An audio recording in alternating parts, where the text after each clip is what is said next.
نحكي شوي على الكلاسيكو اول ما يبلش، واول شيء رح نستلم نادي برشلونه، وعلى فكره انا برشلوني للعظم، بس كمان بحترم الفريق ريال مدريد واي فريق كبير.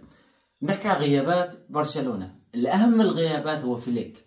فليك يا شباب المدرب، يعني صح انه مساعده راح يستلم محله، بس انا ما بثق فيه لانه مساعده ما بفهم شيء بطاول، يعني غيابه راح ياثر كثير على على معنويات الفريق بشكل كامل، على معنويات اللعيبه.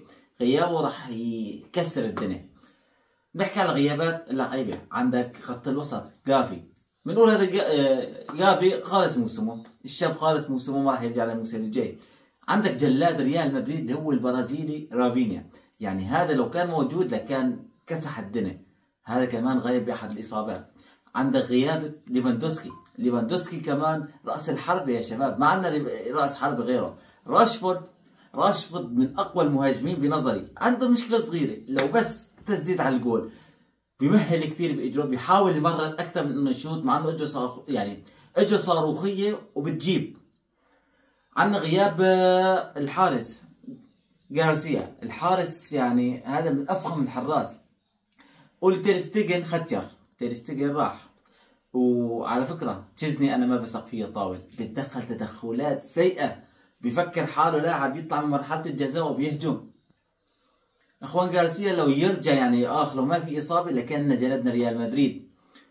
ننتقل لفريق ريال مدريد.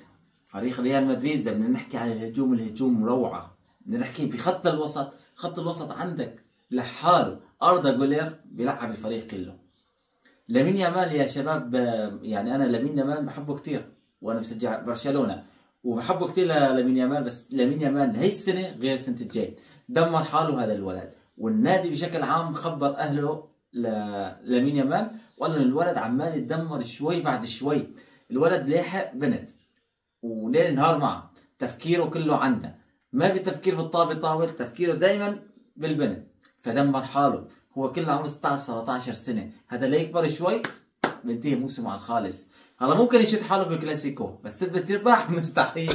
بنرجع لريال مدريد. ريال مدريد كدفاع يعني سيء، دفاعهم سيء شباب. المباراة راح يكون فيها جول من أكثر ما يقول، يعني كلها تلاقي جول ورا جول، بس أكثر شيء راح ياكل الجول هو برشلونة.